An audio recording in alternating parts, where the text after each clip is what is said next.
ఆగ్రాలో morning breakfast చేసేసుకొని room vacate చేసి ఢిల్లీకైతే స్టార్ట్ అయిపోయామండి.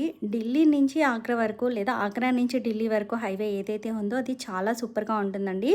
చాలా బావుంటుంది. చాలా ఈజీగా వెళ్ళిపోవచ్చు. ఎక్కడ ఏ ప్రాబ్లమ్ కూడా ఉండదనమాట. టోల్స్ ఒకటి మాత్రం ఈ రూట్‌లోనే మాకు ఎక్కువగా తగిలాయి. ఈ ట్రిప్ అంతా మొత్తంలో కూడా ఈ రూట్‌లో ఉన్నన్ని టోల్ గేట్స్ వేరే ఎక్కడా లేవనమాట. ఢిల్లీలో ట్రాఫిక్ అయితే మామూలుగా లేదండి. మేము వెళ్ళేసరికి ఆఫ్టర్‌నూన్ అయింది. వెంటనే రూమ్ తీసేసుకున్నాము. ఆల్రెడీ మేము ఆన్‌లైన్‌లో బుక్ చేసుకున్నామనమాట.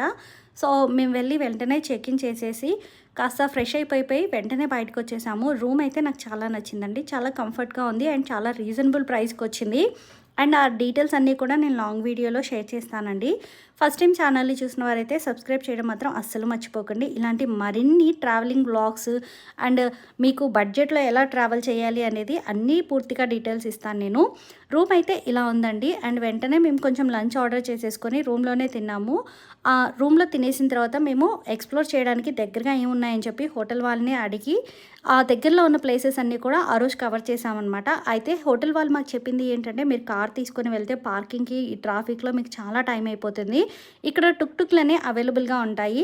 అలా టుక్ టుక్‌లు తీసుకోండి లేదా ఆటోలో వెళ్ళి చూసి వచ్చేయండి. వాళ్ళకి పార్కింగ్ ఇబ్బంది ఉండదు. ఒక దగ్గర నుంచి ఒక దగ్గరికి వెళ్ళడం మీకు చాలా ఈజీ అవుతుందని చెప్పారు.